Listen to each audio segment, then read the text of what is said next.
कृषि सुधार कानूनों के विरोध में दिल्ली सीमा पर डटे किसानों को सरकार की तरफ से अब एक प्रपोजल भेजा गया है।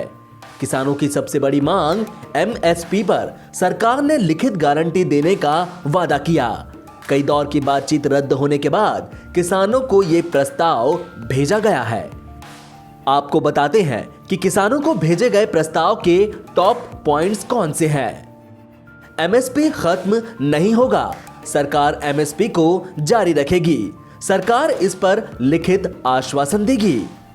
दूसरा, मंडी कानून एपीएमसी में बड़ा बदलाव होगा।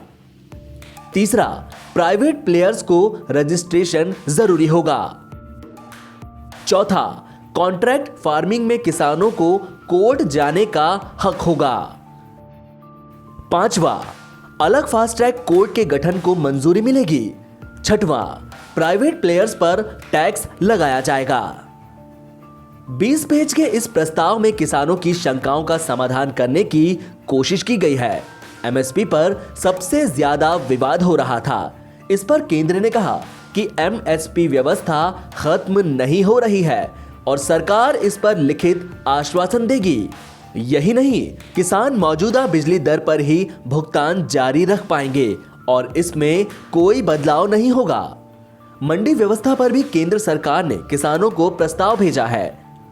कृषि भूमि की कुर्की के संबंध में कोई स्पष्ट आश्वासन नहीं दिया गया है और इस पर विचार करने की बात कही गई है। किसानों की भूमि पर बड़े उद्योगपतियों के कब्जे की आशंका पर सरकार ने कहा कि इस पर प्रावधान पहले से ही स्पष्ट है। प्रस्ताव में कहा गया है कि किसान की भूमि पर बनाई जाने वाली संरचना पर खरीदार द्वारा किसी प्रकार का कर्ज नहीं लिया जा सकेगा और न ही ऐसी संरचना वह बंधक रख पाएगा। एनबीटी ऑनलाइन की रिपोर्ट।